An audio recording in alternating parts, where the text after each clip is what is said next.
All right, so I'm going to talk a little bit about some stuff that I had seen when I had died, basically. September 2014, I was driving my motorcycle, I either got hit by a car or something happened. Um, Lung failure, like traumatic brain injuries, all kinds of stuff. Um, and I knew that I was not in my body. Like it was to a point to where I felt like myself leaving this body, like how we know that we're breathing and we can pinch ourselves and feel pain and stuff like that. It wasn't there. It was completely different. I was not in my body. I seen two different types of, well, I've seen multiple things, but um, I'm only gonna get to a couple of them, stuff like that. So the first thing that I saw was my parents at home arguing, getting really upset, fighting about their kid being in a hospital, who's going to cover the bills and coverage or something like that. But I remember, I guess something going through coverage through my mom's job or something like that, and it started with the letter C or S or something like that.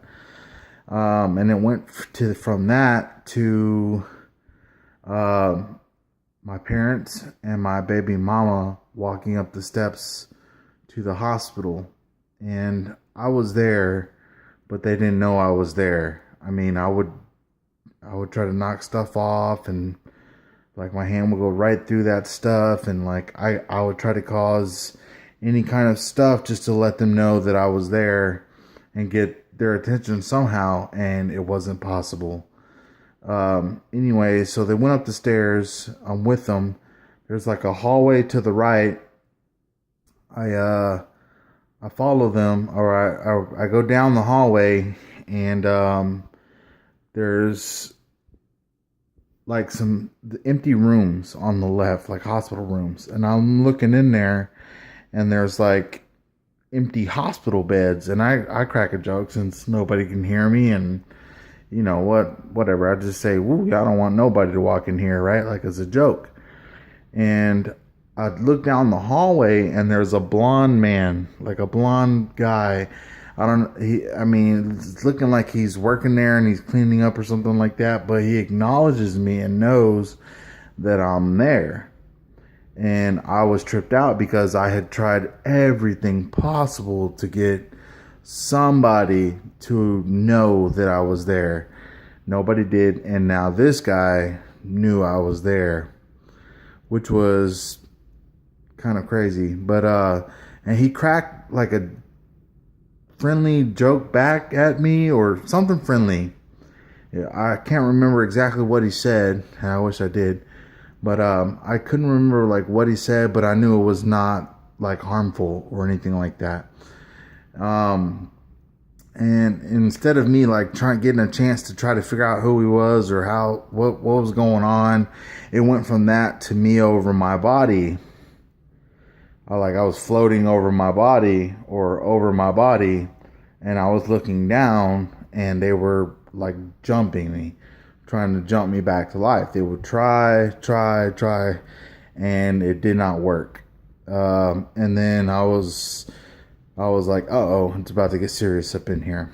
And next to my body, when they kept trying and they couldn't bring me back, I looked right next to my body, and I seen like a red heart, and it had my name on it, and it was like kind of curved, and then right above my name was like good stuff that described me, but the letters of those words and my name was like glowing out like bright, intensely bright sunset colors, like beautiful yellow, white, like sunset colors. It was real pretty. And it started to raise up, and then it stopped like halfway to the ceiling. And I heard a deeper voice, and it was God. I knew it was God. And he said, I'm going to bring you back to life just take care of your kids and your wife. And I lost it. Like, I was crying. I didn't want to come back. I really did not want to come back. Um, I cried. I wanted to stay there. I begged him. And then, I mean, it went from that to him showing me stuff that I have done. Um, Kicking doors in and robbing people, misusing or having the wrong, misusing like women and stuff like that, and selling drugs and just doing all kinds of negative stuff. And it made me sick. It just made me so sick to where I was ashamed. And I was so disgusted with myself. It was ridiculous. Like, this is not Judge Judy or any kind of thing. This is God. This is not, somebody like that. And it really just kind of hurt my heart. And I did see other stuff. I mean, I remember being in a car, and some guy was driving. I didn't know who I was with or not, or what was going on. He was like pulling up to like this car lot looking place or something like that, and it was in the like mountain hills, stuff like that, and it was real pretty outside. And there was like a mechanic door right there. There was nobody outside or nothing like that, just him in the car, me. Pulled up, mechanic door opened, and I guess he took off or something like that, and there was like an overweight guy with hair down to his shoulder and glasses, and he was on a computer, and then there was like a bunk in a bunk. Now there was like a door, and through that door it looked like elevators were in there, and like inside of a mall or something. It was weird. It was pretty. It was really like top notch area, but it was weird. Anyways, he had me back in that room. He had me lay down. And was like trying to build rapport with me, like build me up or something. And I was like, man, I need some water or something like that. And he goes, okay, well, have some water, but don't drink a lot, because when you drink a lot, it's going to interfere with what we have to do, and the master will get mad. And I looked at him. I was like, first of all, what are you building me up for? Number one. Number two, I don't have a master. Like, I'm me. I'm my own person. I don't have a master. And I said, what are you building me up for? And he said that fire is going to be coming from my body, and we're going to have to do some stuff. And if I drank too much water, it would interfere with that or something like that. And I drank a lot of water on purpose. Like, I know that I just, whatever I did, I drank a lot of water on purpose to go against that kind of stuff. The next thing I know, I'm on a rooftop. It went from that scene to me on a rooftop. There was like a helicopter going over my head. I was big. I was red. Like, I was real swole. And I looked at my left arm, and there was fire that would pop out. Like, have you ever seen the sun? There's flares that come from the sun to shoot out and then circle around and go back in. That's what it was doing to my body. Just like that. I didn't feel any pain. I didn't know what was going on. I was still like mystified to like what was going on. I heard yelling. I heard crying, chaos. And I walked to the edge of the building, and I looked down over the edge of the building, and I seen regular people like me, like you, like little kids, like parents, just regular people, getting tore up, man. Chaos. There was situations happening. There was violence. There was all these negative emotions. Like, just all this negative stuff was happening. But there was entities like me, like big red dudes with whatever. They were like demented people that were causing chaos. And it was so sad. Like, it was just intense. It went from that to me back in that room where that dude was at, and he was pissed. He was yelling at me. He was angry, man. He was accusing me of drinking too much water, this and that, yada yada. Like, he was, I mean, I've been in fist fights before, and I'll get out there, but this was like a whole different kind of angry. Like, how we perceive things, like, as humans, it was like, oh, well, whatever, physical stuff, it's not like that. It was intent that, what I picked up from him is that he wanted to destroy me. Like, destroy everything about me. The phone rang, he picked it up, and he was talking on it quietly. And then the next thing I know, some blonde lady or something like that comes through the door or something like that. They both leave. They lock me in there.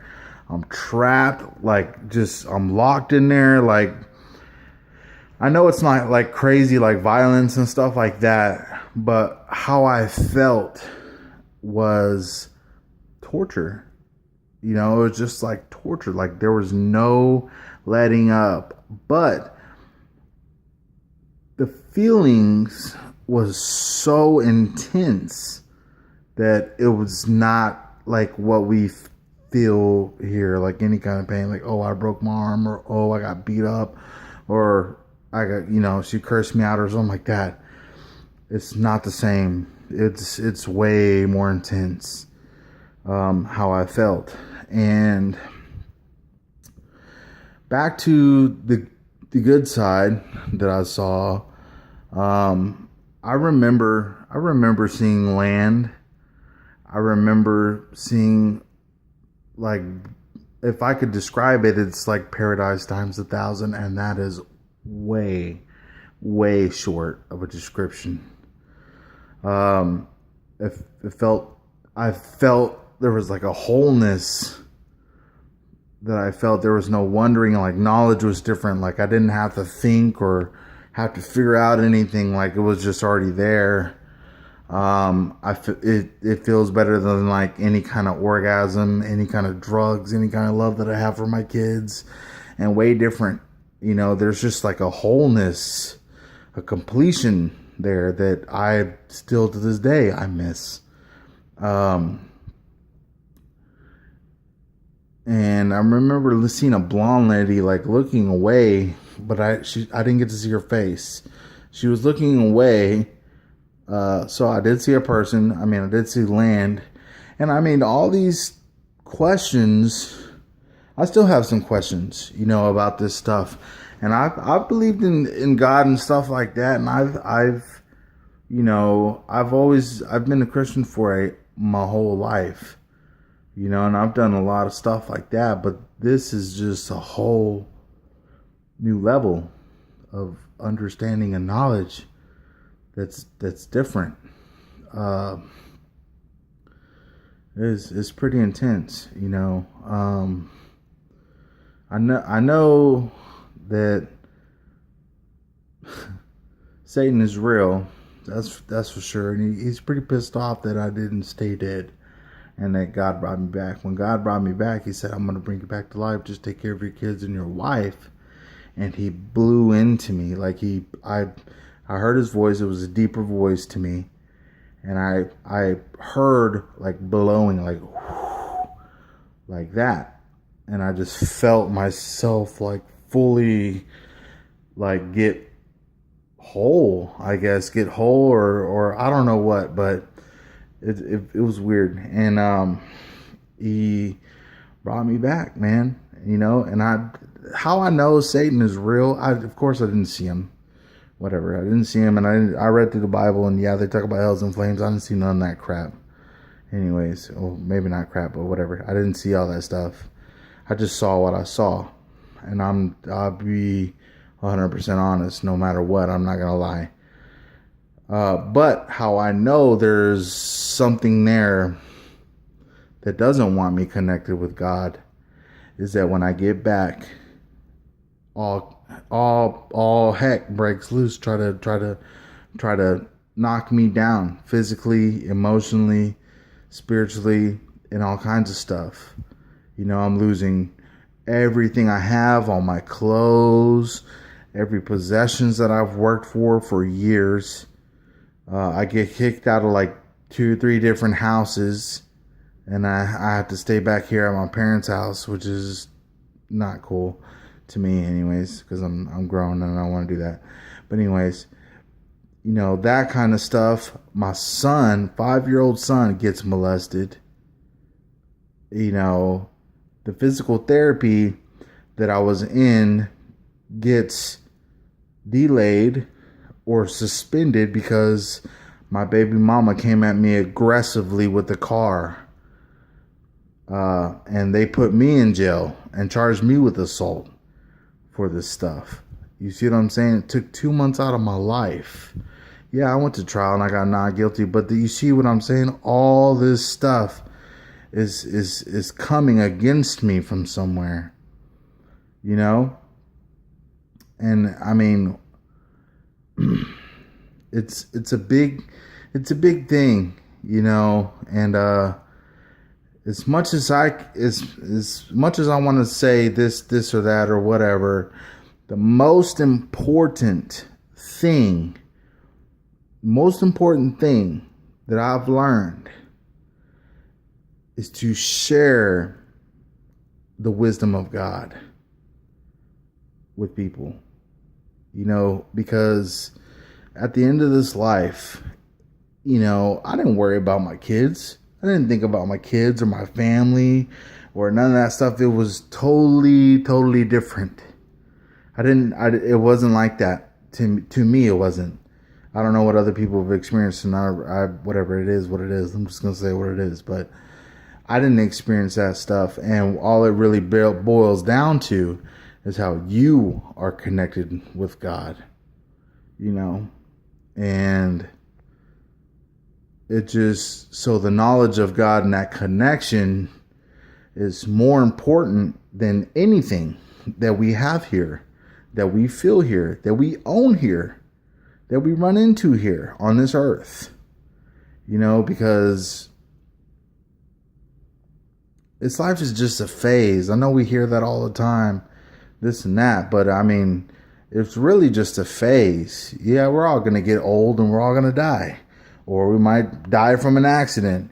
I was riding my motorcycle and I didn't get a chance to ask for forgiveness or get myself right. And then it would, just like that, I was out of there, gone. I didn't have any control over that stuff. So all I can say is, just be thoughtful about what you're doing and just have a connection with God. Just leave the kids out the picture, leave your parents, leave boyfriend and girlfriend, any sex, how I feel, all this and all that. Just leave it out the way. Have a connection. And life is life. You're going to have your ups and downs, but how you handle those ups and downs is a real big thing.